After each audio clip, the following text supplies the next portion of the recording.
Bonjour à tous, bienvenue pour cette session. Merci de participer à ce super événement qui est l'Identity Days. Malheureusement, on peut pas être tous ensemble collectivement et pouvoir échanger entre les sessions, mais c'est quand même important que cet événement ait pu avoir lieu. Donc, moi, je suis très content que ma session ait pu être retenue.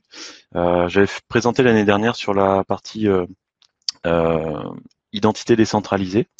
Et bon, j'ai eu pas mal d'échanges intéressants et de feedback en session. Donc voilà. Donc le sujet cette année pour moi, ça va être un sujet qui touche à peu près toutes les organisations aujourd'hui, qui est la Azure AD et la collaboration externe.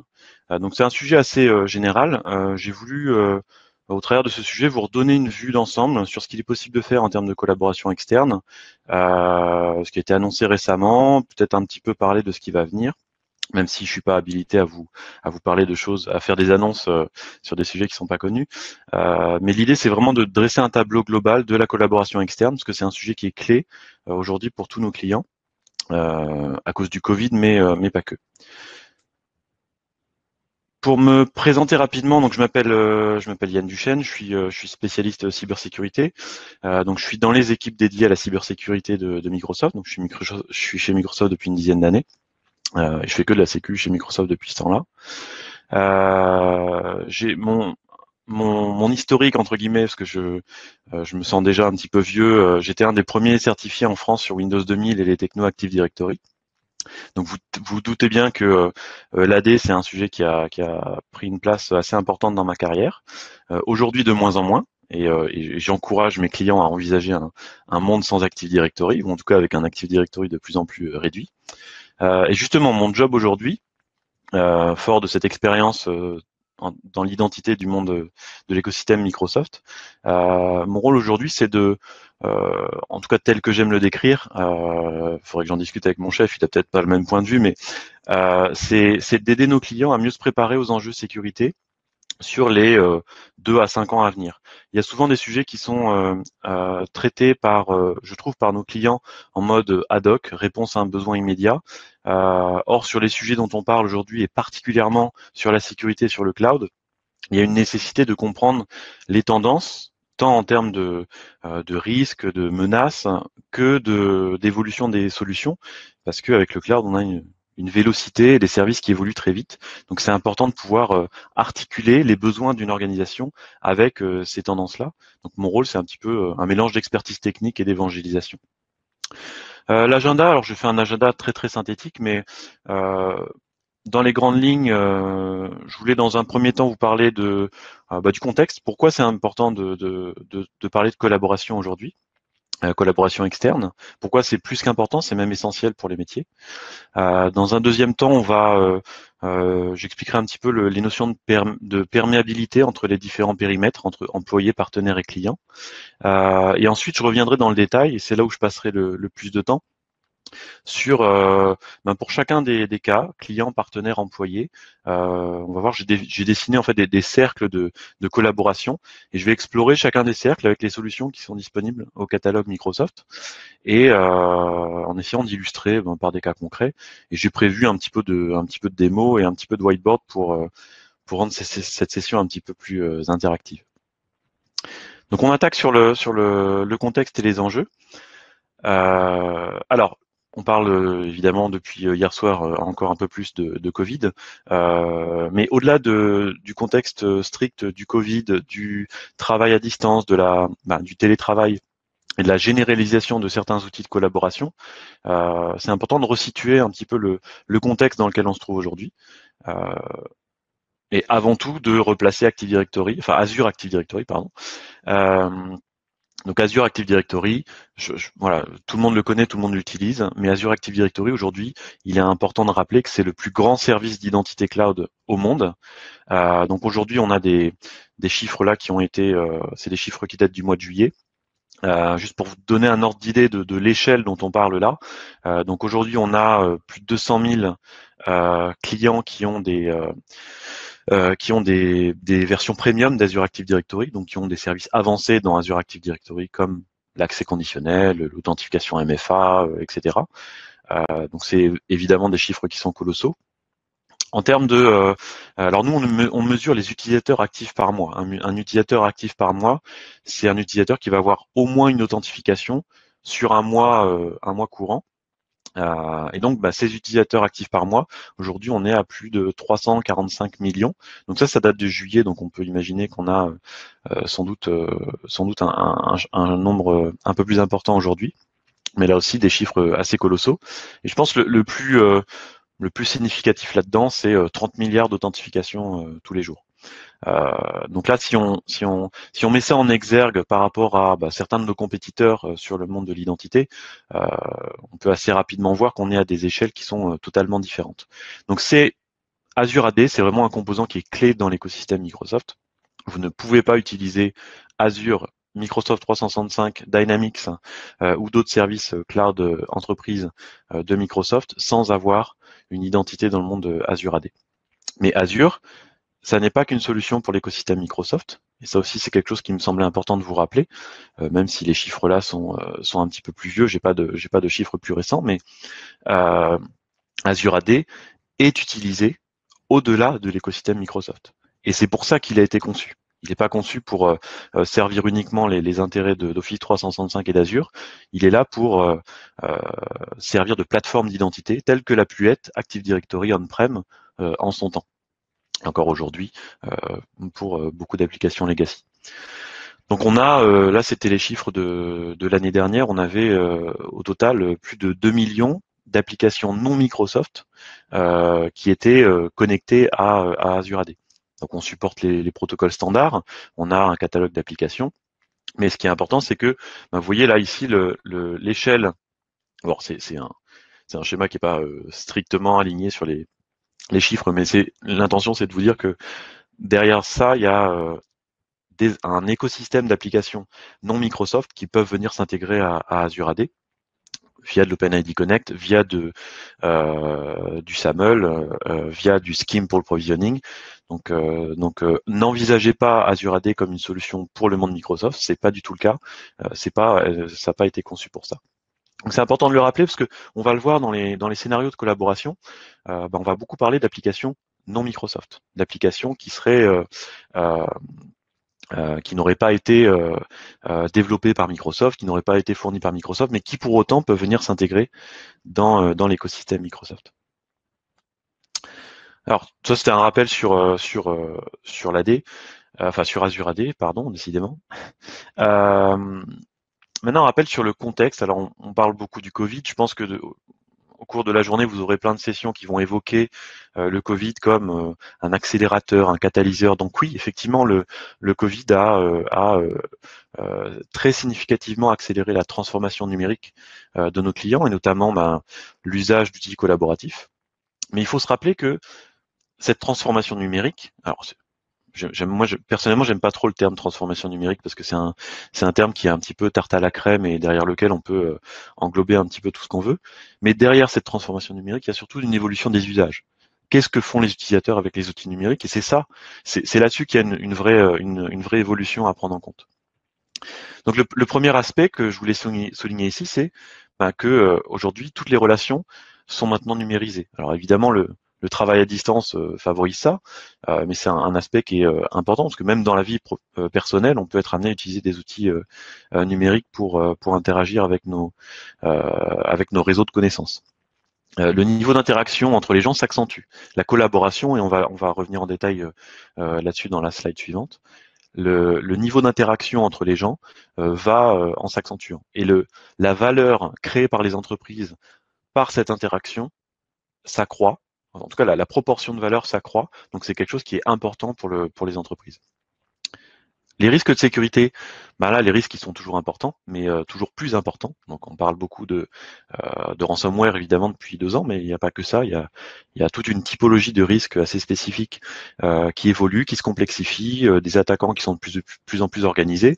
Et évidemment, dans ce contexte-là, l'identité elle est clé. Donc, tout ce qu'on va pouvoir proposer en termes de sécurisation de ces identités est vraiment quelque chose de fondamental. Et quand on peut le faire à l'échelle d'un cloud comme celui que je viens d'évoquer, on a évidemment des avantages assez immédiats. Alors les organisations sont souvent complexes et parfois cette complexité va les amener va amener une certaine latence dans l'adoption des services. Donc parce que on peut avoir des exigences réglementaires, parce que il faut faire coordonner des équipes entre elles, parce que l'outillage n'est pas forcément aligné avec les enjeux de la transformation numérique. Mais ça, c'est quelque chose qui est un challenge courant de nos clients, c'est de pouvoir s'adapter plus rapidement. Donc là aussi, des outils qui permettent de simplifier les choses vont être un avantage assez fondamental. La collecte des données, alors pas au sens négatif du terme collecte des données, hein, mais on a de plus en plus de volonté de nos clients de pouvoir consommer de la data, enfin produire de la donnée pour pouvoir mieux exploiter cette donnée, mieux personnaliser l'expérience utilisateur, mieux développer des solutions plus alignées. Donc cette volonté de collecter de la donnée, qu'elles viennent des clients, qu'elles viennent des partenaires ou qu'elles viennent de comment sont opérés les services, c'est un besoin qui est de plus en plus demandé. Et là aussi, il y a de la création de valeur qui peut être plus ciblée grâce à ça. Et enfin, le dernier aspect, c'est la recherche de maîtrise des coûts IT. Évidemment, on ne peut pas multiplier les solutions, multiplier le people derrière la gestion de ces solutions. Donc tout ça doit pouvoir se faire avec des coûts maîtrisés et une réduction de la complexité, parce qu'on le sait, la complexité amène des risques de sécurité, mais aussi des coûts directs et indirects. Quelques chiffres pour terminer un petit peu sur ce contexte. Quelques chiffres qui sont tirés d'une enquête réalisée par Microsoft au cours du mois de février de cette année. Donc le premier chiffre, c'est 98% des décideurs IT qui ont été interrogés considèrent que le succès de leur organisation dépend de leur capacité à collaborer efficacement avec des partenaires et des clients. 98%. Donc là, on est sur une écrasante majorité, voilà, qui pense que cette collaboration externe, elle est clé dans le succès de l'organisation. Donc ça rejoint les enjeux que je présentais dans la slide précédente. C'est qu'aujourd'hui, une organisation, pour être efficace, elle doit être en capacité de collaborer simplement et efficacement avec ses partenaires et ses clients. C'est vraiment un point critique pour l'ensemble de nos clients, qu'ils soient entreprises ou même pour des collaborations, pour des collectivités ou des administrations. Deuxième chiffre important, c'est que 85% de ces décideurs IT disent utiliser 2 ou plus outils d'IAM ou de CIAM pour gérer les accès aux utilisateurs externes. Donc ça peut être des outils mis en place pour gérer du provisioning d'identité des externes dans un référentiel central. Ça peut être des outils de gouvernance, ça peut être des outils ou d'autres référentiels d'identité séparés. Donc évidemment, ça crée de la complexité, des coûts, et ça ralentit ça réduit l'agilité des services.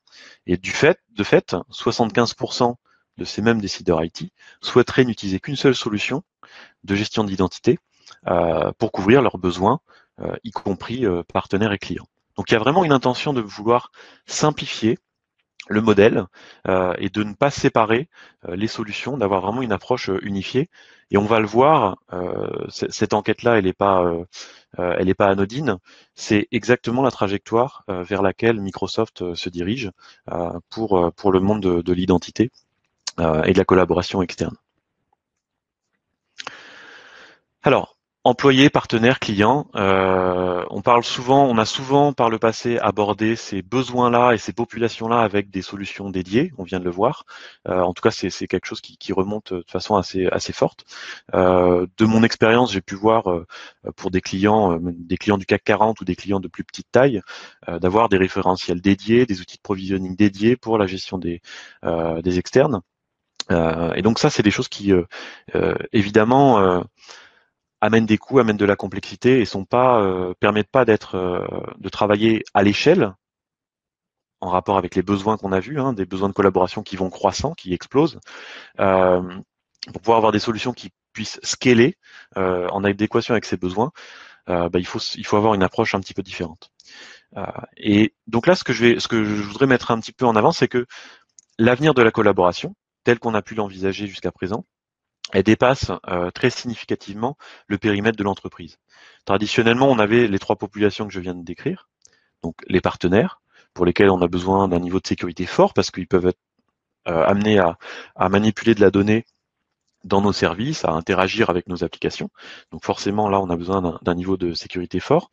On a peut-être besoin d'un niveau de customisation un petit peu plus faible.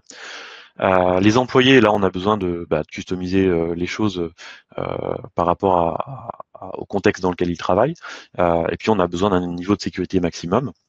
Et puis les clients finaux, là on a besoin d'un niveau de sécurité peut-être un peu plus faible parce que ces populations-là sont amenées à manipuler des données qui sont sans doute moins critiques pour l'entreprise. Par contre, on a besoin d'un niveau de customisation le plus fort possible parce qu'il faut que la marque de l'entreprise puisse être portée dans ces services-là. Et donc voilà. Donc on a des enjeux en termes de sécurité et de customisation qui ne sont pas les mêmes dans les différentes populations. Pour autant, le fonctionnement des systèmes d'identité, on le voit, il va être, on va le voir en détail, il est assez perméable. Ces populations-là, un utilisateur donné, il peut être à la fois un employé d'une organisation. En tant qu'employé de l'organisation, il peut être un partenaire d'une autre organisation. Et puis, il peut être aussi un client final. Pourquoi pas même de sa propre organisation. Par exemple, un salarié de Peugeot qui est amené à collaborer avec, je sais pas, Forestia en tant que partenaire. Donc, il a une existence dans ces deux sphères. Et puis, pourquoi pas, parce que c'est un salarié modèle, qu'il est corporate, il va être aussi un client de Peugeot et parce qu'il a acheté un véhicule Peugeot. Donc, on le voit, ces périmètres-là, ils peuvent être, ils vont être de plus en plus perméables. Et donc, ce qui va nous intéresser dans la définition d'un modèle d'identité qui répond à ces besoins, c'est d'avoir un niveau de sécurité adapté maximum et un niveau de customisation qui répond aux besoins pour l'accès à un ensemble de services qui peuvent être de la sphère consumer comme de la sphère corporate. Et donc, dans ce contexte, un facteur clé de succès, ça va être la simplification. Je l'ai mis en avant dans les slides précédents. Tout ce qu'on va pouvoir faire pour simplifier à la fois l'expérience utilisateur, l'administration, la gestion, l'évolution de ces services-là va être vraiment le facteur clé de succès. Donc c'est quelque chose à avoir en tête par rapport aux solutions que vous mettez en place dans vos environnements ou les environnements des clients que vous accompagnez. Tout ce qui va aller vers une simplification sera évidemment un quick win pour vous et vos clients. Donc c'est vraiment quelque chose à avoir en tête, parce qu'on a souvent, le biais en tant qu'expert technique de voir les choses sous un prisme technique, les capacités des produits, qu'est-ce qu'on peut faire, est-ce que tel scénario peut être couvert, est-ce que telle fonctionnalité est disponible. C'est important aussi de se projeter un petit peu plus loin et de voir les solutions qu'on met en œuvre pour ces besoins de collaboration. C'est des solutions qui doivent vivre dans le temps, qui doivent le faire avec un minimum de complexité et de coûts de gestion. Donc, cette simplification, elle va apporter quoi? Elle cherche à apporter quoi? Déjà, la conception d'expériences centrées sur l'utilisateur. Quand on parle d'IAM, on met souvent au second plan l'expérience utilisateur. Nous, chez Microsoft, c'est quelque chose, je pense, c'est ma vision personnelle, mais je pense qu'on met de plus en plus l'utilisateur au centre de nos expériences. C'est le cas dans Teams, où vous voyez que on essaie de centrer un petit peu les choses sur sur les différents modes de collaboration que l'utilisateur va vouloir utiliser. Pareil sur l'authentification. Typiquement, nous, notre enjeu, notre ambition, c'est de faire disparaître le mot de passe. Ça fonctionne parfaitement aujourd'hui avec Windows Hello. Moi, je connais plus mon mot de passe depuis 3 ans maintenant. J'ai juste besoin d'aller le chercher dans mon KeePass pour le renouveler quand on me demande de le renouveler une fois par an. Mais mon expérience, elle est complètement seamless. Je fais de l'authentification forte, biométrique, et du coup, j'ai un bénéfice sécurité, mais j'ai aussi avant tout une expérience utilisateur qui est bien meilleure. Donc c'est important d'avoir ça en tête parce que, comme je dis, quand on regarde les choses sous le prisme technique, c'est quelque chose qu'on a peut-être tendance à négliger. Protéger les clients. Donc quand on traite de données de clients, quand on demande à un client de venir s'inscrire, de venir enregistrer des données dans nos référentiels, nom utilisateur, adresse email, voire des infos complémentaires, c'est important que ça puisse être protégé correctement parce qu'on est responsable de l'hébergement des données de ses clients. Donc il faut une plateforme qui puisse faire ça de façon sécurisée. De la même manière, les données que nos partenaires vont pouvoir être amenés à manipuler, elles doivent être protégées correctement. Donc l'accès à ces données, c'est un aspect qui va être qui va être, on va dire, la porte d'entrée. Hein. Le chiffrement, c'est important, la classification, c'est important, le cycle de vie de la donnée, c'est important, mais l'accès par l'identité, c'est vraiment la porte d'entrée sur ces données. Et la dernière chose qu'on veut protéger, c'est les marques, évidemment, puisque quand vous mettez à disposition des services de vos partenaires, de vos clients, vous exposez votre marque. Et donc là aussi, il faut pouvoir protéger cette marque et éviter qu'il y ait des problèmes liés à l'usage des services associés à cette marque. Et le dernier point, c'est dans cette simplification, il ne faut pas que pour pouvoir passer à l'échelle, donc c'est pour pouvoir passer de, je sais pas moi, 10 000 utilisateurs à distance à 100 000 à cause du Covid, il faut que ce passage à l'échelle puisse se faire de façon seamless, entre guillemets, mais vraiment sans friction, qu'il n'y ait pas de questions à se poser d'un point de vue qu'il n'y ait pas besoin de déployer des composants d'infrastructure. Il faut vraiment que les choses puissent scaler de façon automatique. Et c'est la vocation du cloud. C'est une des définitions du cloud, hein, selon le NIST et l'ISO, c'est la capacité cette élasticité, cette capacité à s'adapter à la demande. Donc ça, c'est des choses qui sont importantes et c'est des choses évidemment qu'on va fournir avec nos solutions par une approche dite de Bring Your Own Identity. Donc vous allez revoir ça, je l'ai pas traduit cette slide, mais vous allez revoir ça de plus en plus dans notre littérature et dans nos présentations. Le principe, c'est de dire, vous avez une identité corporate, vous avez une identité personnelle. On va vous permettre, au travers de ces solutions, de consommer l'identité que vous avez déjà. Donc, vous apportez votre propre identité. Vous n'avez pas besoin de recréer une identité dans un nouveau référentiel pour consommer un service. Vous n'avez pas besoin d'avoir à gérer un nouveau mot de passe, d'avoir à resetter ce mot de passe demain s'il y a un problème, si vous l'avez oublié. L'idée, c'est vraiment d'amener cette identité que vous utilisez déjà et de permettre un usage de nouveaux services au travers de cette identité. Qu'elle soit une identité de client, donc là, pour une identité type consumer, je veux pouvoir utiliser mon identité Gmail pour consommer un service qui serait fourni par, je sais pas, par Microsoft ou par Peugeot, pour reprendre l'exemple de Peugeot. Donc ça, c'est un besoin fort, c'est de ne pas recréer cette identité et d'utiliser ce que j'ai déjà. Pour les employés, c'est d'utiliser leur identité corporate qu'ils maîtrisent, qu'ils connaissent et qui est protégée correctement. Et puis pour les partenaires, c'est là aussi d'utiliser leur identité corporate et de ne pas reposer sur une seconde identité. Donc ça, c'est des choses assez évidentes pour vous qui, je pense, pour la plupart connaissez déjà les aspects B2B.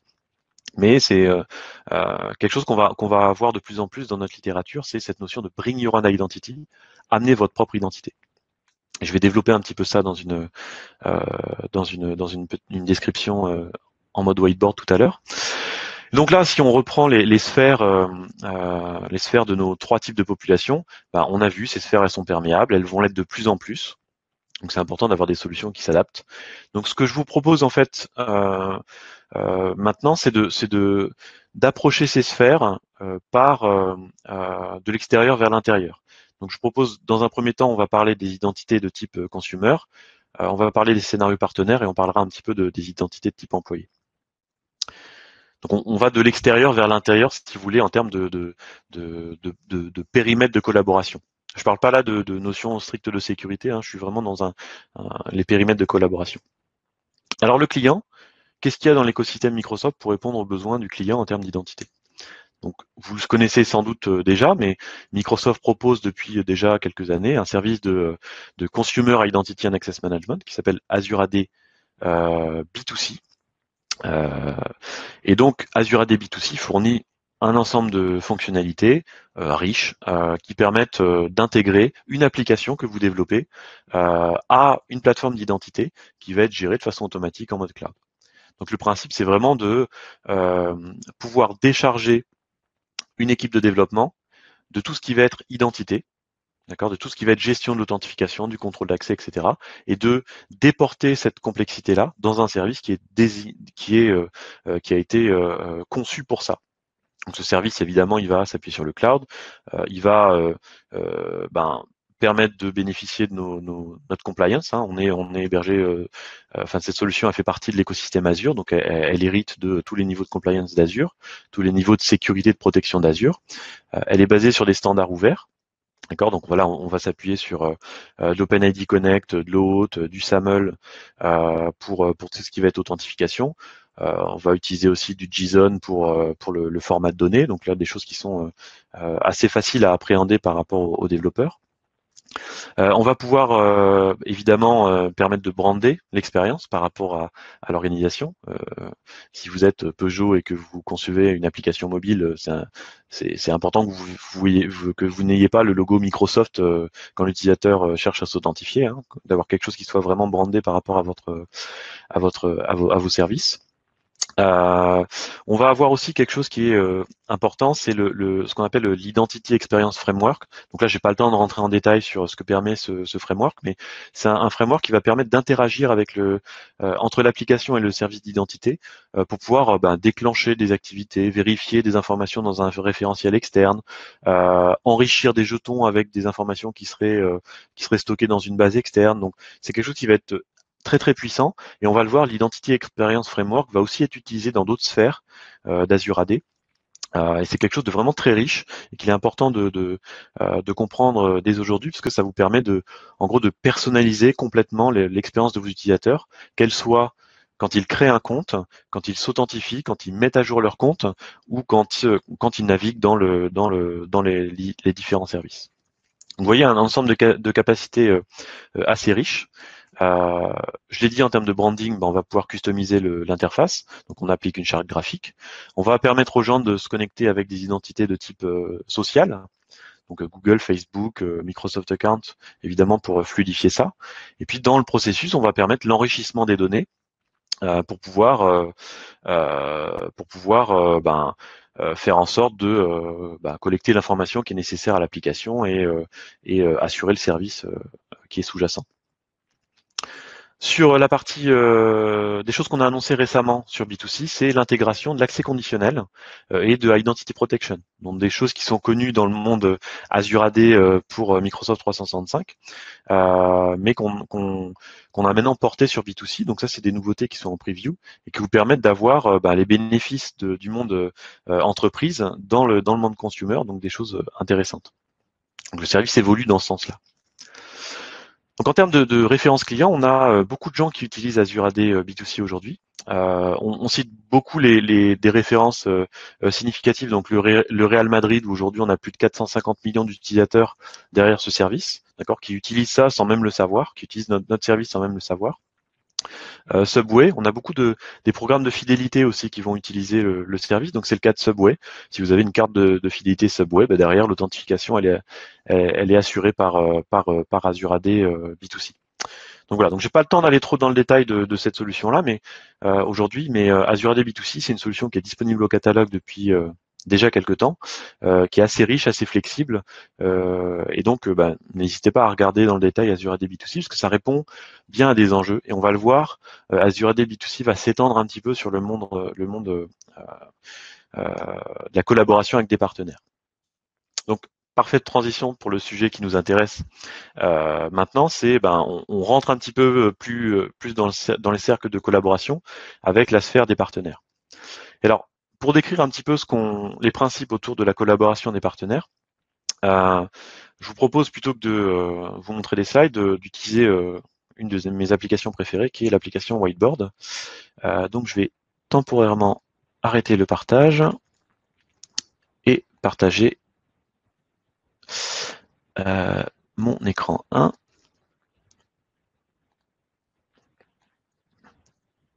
Hop.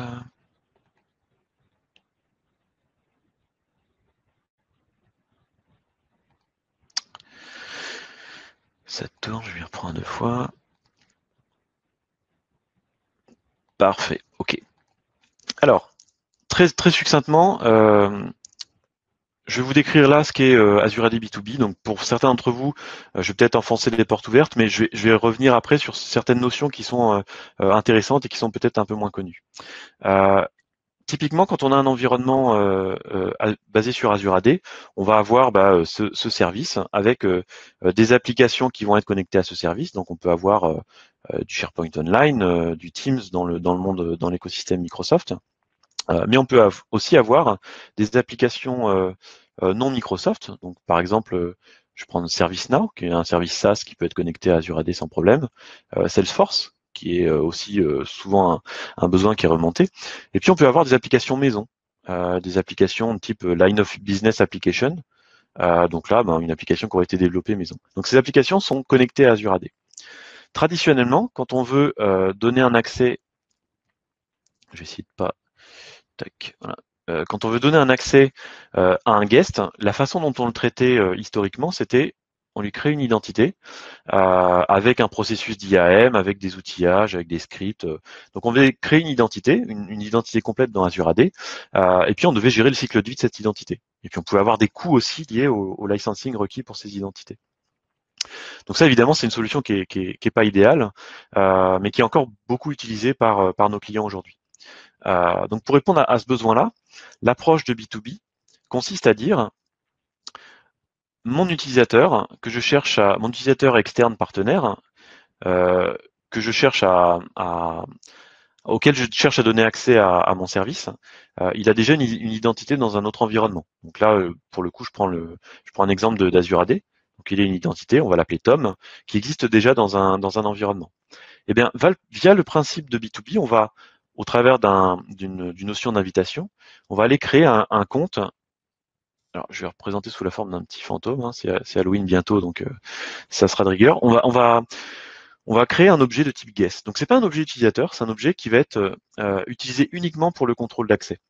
D'accord? Donc, le principe, c'est que l'utilisateur va continuer à s'authentifier dans le service qu'il connaît, donc avec son identité d'entreprise, et nous, on va gérer le contrôle d'accès à notre niveau, à nos services. Donc, en faisant ça, en fait, on va séparer la phase d'authentification de la phase d'autorisation. D'accord? Donc, on sépare les deux mondes. Ce qui nous permet d'avoir cette notion de bring your identity, où on amène une identité déjà connue, déjà utilisée, et on va se contenter de contrôler l'accès. D'accord, donc ça, cette approche-là, elle est super intéressante parce qu'on arrive on atteint l'objectif que je décrivais tout à l'heure. On utilise une identité déjà existante et on diminue la complexité. Qu'est-ce qui se passe si on a un client qui est un partenaire qui n'est pas dans le monde Microsoft? Eh ben, on a la possibilité de faire du SAML ou du WS Fédération. Donc, si par exemple votre partenaire il utilise du G Suite ou Google Workspace maintenant, on peut tout à fait se connecter à G Suite en tant qu'IDP et faire cette collaboration en mode G Suite. Et donc on peut aussi faire de la DFS, enfin tous les fournisseurs qui savent faire du SAML ou du WS Fed. On a aussi une fédération avec Facebook ou avec Google qui permet d'aller utiliser des identités Gmail ou Facebook. Donc là aussi dans le monde, dans la sphère consumer, ça peut être utile. Et puis on a aussi une autre notion, c'est on est capable d'envoyer un OTP par mail. D'accord, donc là en fait, via cette approche-là, on est capable de couvrir tous les scénarios. On est capable d'inviter n'importe qui dispose d'une adresse email valide. D'accord, donc ça c'est quelque chose qui est intéressant. Ce qui est aussi intéressant à avoir en tête, c'est que certaines applications, elles, vont rester on-prem. Des applications legacy qui vont être liées à un AD on-prem. D'accord? Avec cette approche-là, on est aussi capable d'aller se connecter à des applications on-prem via un composant qui s'appelle Application Proxy, qui permet d'exposer, de sassifier des applications on-prem. La mécanique B2B, elle va fonctionner pour ces applications on-prem. Alors dans certains cas de figure, si on a besoin de faire de l'authentification transparente au travers de Kerberos notamment, on aura peut-être besoin d'aller créer un objet utilisateur ici. D'accord, donc on a des scripts pour le faire, on peut le faire avec MIME, donc il y a des moyens de le faire techniquement, mais c'est aussi un scénario qui est possible. Donc on ne se limite pas aux applications de l'écosystème Microsoft, hein, on peut couvrir d'autres types d'applications, y compris faire du provisioning, par exemple pour Salesforce. J'invite Tom à consommer mon service Salesforce, je vais automatiquement provisionner une identité pour lui, mais on peut aussi lui donner un accès à une application legacy qui serait on-prem, et ça de façon toujours aussi transparente. D'accord, donc ça c'est vraiment des bénéfices assez immédiats de cette approche-là. C'est cette notion de bring your own identity, on simplifie les choses et puis on est capable de travailler à l'échelle avec tout type de fournisseur d'identité. Donc voilà, donc je vais repasser sur mon deuxième écran. Je vous prie de m'excuser pour la petite interruption à chaque fois.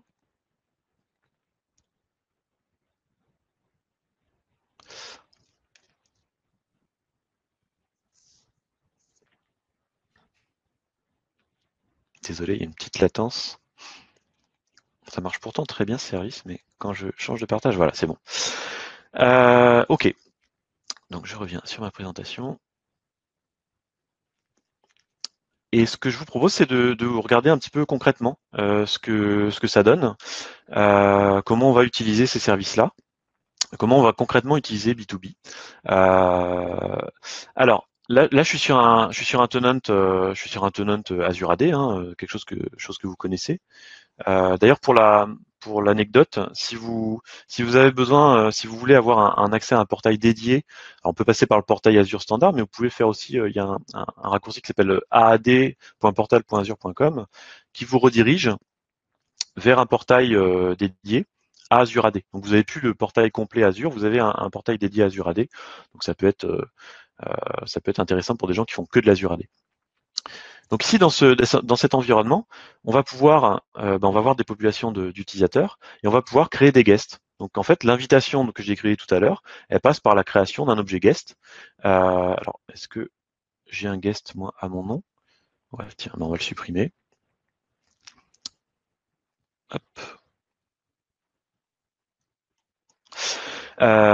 Donc là, je peux créer un guest donc manuellement, ou je peux créer aussi des guests en mode bulk. Donc c'est-à-dire on va importer un fichier CSV et on va déclencher le processus d'invitation. On peut aussi faire ça en PowerShell. Et on a aussi des API qui nous permettent de programmatiquement venir déclencher ces invitations. D'accord. Donc ça c'est quelque chose qui va être fait de façon simple et automatique. Donc ça peut s'intégrer avec des outillages qui sont déjà existants. D'accord. Dans Azure AD, on va avoir cette notion d'external identities qui est présente ici. Donc c'est là où on va pouvoir définir les identity providers que je décrivais tout à l'heure, donc Google, Facebook, SAML. D'accord. On va pouvoir définir des settings, qu'est-ce que les externes sont amenés à pouvoir faire dans notre environnement. Donc ça, c'est des choses que vous connaissez peut-être, mais il y a des choses qui ont évolué récemment, notamment avec ces notions-là. On est capable maintenant, et ça vient du monde B2C en fait, on vient importer des fonctionnalités B2C dans cet écosystème. On est capable de définir des custom attributes pour les guests. On est capable d'interagir avec des API dans la séquence d'accès aux applications par des guests. Et on est capable de définir des user flows comme on le fait dans le monde B2C pour ceux qui connaissent. Donc un user flow, ça peut être quoi? Ben, ça peut être la définition d'un attribut. Donc je vais dire, je veux que l'utilisateur il saisisse l'attribut ville et l'attribut job title pendant sa séquence d'accès au service. Donc je vais venir enrichir les informations dont je dispose sur cet utilisateur. D'accord. Et ensuite on va rattacher une application. Donc là j'ai créé une application qui est une application Azure AD. Je vais rattacher cette application. Et là dès que l'utilisateur va accéder à cette application, il va être prompté pour renseigner ces informations complémentaires. Donc ça, c'est des choses qui viennent du monde B2B et qu'on sait faire maintenant, du monde B2C et qu'on sait faire maintenant dans le monde B2B également pour, encore une fois, enrichir ces expériences. Un autre aspect intéressant, c'est les fonctionnalités dites de gouvernance, où là, on va pouvoir faciliter la gestion du cycle de vie des accès à ces services. Donc, pour ce faire, on va pouvoir créer des access packages. Donc là, j'en ai créé un qui s'appelle Identity Days. Un access package, ça va être un lot d'applications, de ressources qu'on va regrouper. Donc là, par exemple, dans cet access package, j'ai intégré des ressources de type, là, il y a un groupe de sécurité qui s'appelle Market Project, une application de test, le service ServiceNow, Salesforce, un espace SharePoint, et on peut rajouter comme ça d'autres types de ressources, qu'elles soient des groupes de sécurité, des applications connectées à Azure AD ou des espaces SharePoint. D'accord? Donc ça, on crée un access package et ensuite on va définir des politiques d'accès à cet access package. On va pouvoir dire, j'ai une politique d'accès qui définit que des utilisateurs qui sont membres d'une organisation que j'ai déjà identifiée, donc là, je vois mes requêtes. Alors je vais rapidement, il y a pas mal de choses qu'on peut configurer, mais je veux que cet access package soit disponible à des utilisateurs qui ne sont pas dans mon organisation. D'accord. Je veux spécifier les organisations qui peuvent y avoir accès. Donc là, j'ai une liste de domaines avec lesquels j'ai déjà été amené à collaborer. Donc là, moi, j'ai rajouté un domaine Microsoft et puis un domaine louvoyer. Donc là, cet Access Package sera accessible uniquement aux gens qui viennent de ce domaine-là. Donc ça permet de scoper qui va pouvoir y accéder. Et ensuite, j'ai une notion d'approbation. Alors c'est optionnel. On va avoir 2 étapes d'approbation et peut définir des approbateurs qui vont valider l'accès au service. D'accord. Donc ça, en fait, c'est un moyen pour vous de construire un accès à un ensemble de services et de permettre en mode self-service qu'un utilisateur externe puisse venir le consommer ou on puisse venir en tout cas y demander un accès. Donc là, si je copie le lien de l'accès à ce service, d'accord, et je vais aller l'utiliser avec mon identité Microsoft. Donc Il là, reste 5 minutes. ouais, ok, merci. Merci. Donc là, alors vous le voyez, petite astuce, avec Edge, on est capable de définir des profils, donc vous pouvez switcher d'un utilisateur entre les fenêtres, ça peut être utile.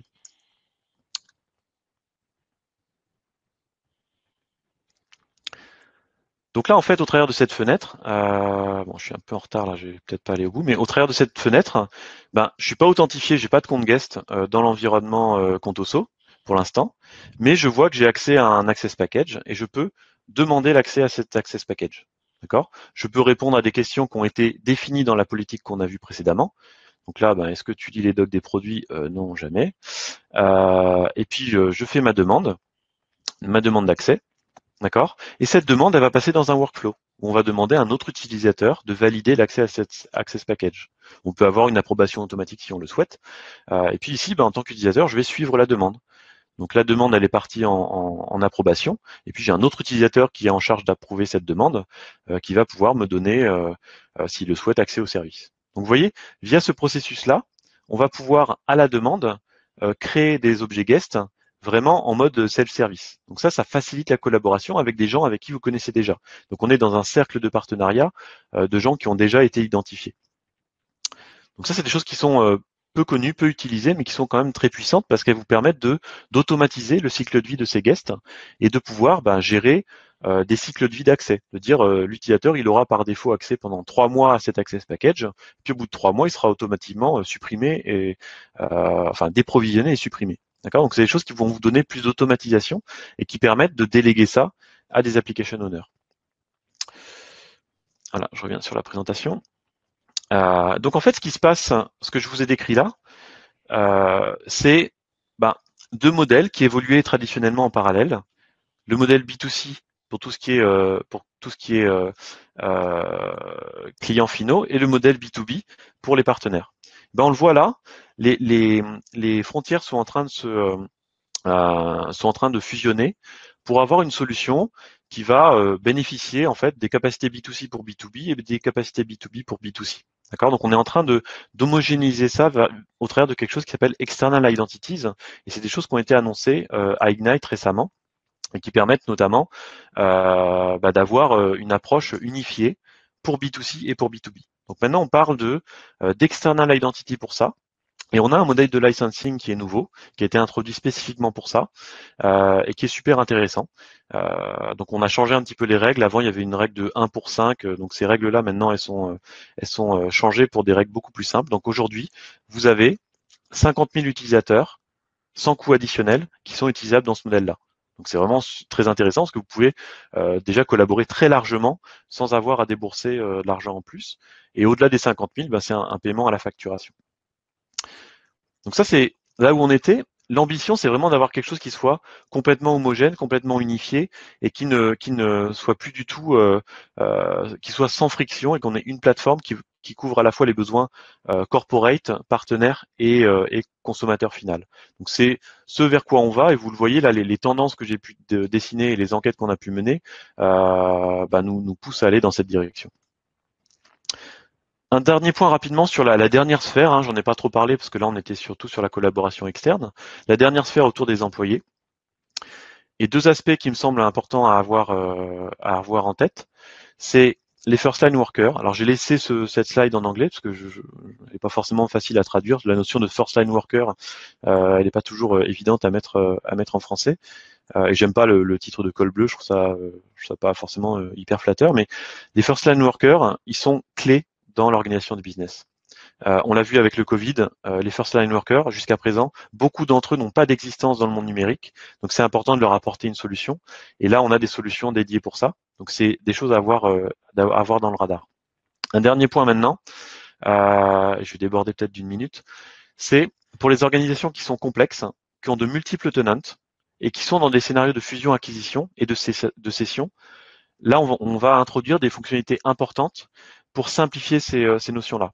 Donc on a une session qui a été présentée à Ignite qui décrit un petit peu ça, mais dans les mois qui viennent, on va introduire des nouvelles fonctionnalités qui vont vraiment complètement bouleverser la façon dont on peut collaborer entre les tenants et permettre ces scénarios-là. Pour donner un exemple, le partage de noms de domaine entre de multiples tenants, c'est des choses qui vont arriver relativement rapidement et qui ont été présentées à Ignite. Donc là aussi, on a des choses super intéressantes dans la sphère d'une organisation donnée. Voilà, je parle rapidement des développeurs. Tout ça, évidemment, c'est avec un framework unique pour les développeurs. Donc, quand vous développez des applications, vous n'avez pas à réinventer la roue pour les différentes sphères dont on vient de parler. C'est les mêmes librairies qui doivent être utilisées. Donc, c'est important de pouvoir se les approprier. Tout ça est évidemment une plateforme unifiée. Donc voilà, donc j'ai couvert beaucoup de sujets en assez peu de temps. J'espère que je n'étais pas trop confus et pas trop rapide. Je vous remercie pour votre participation. Je vous souhaite de passer une bonne journée pendant cet événement. Et puis évidemment, portez-vous bien en ces temps troublés de Covid.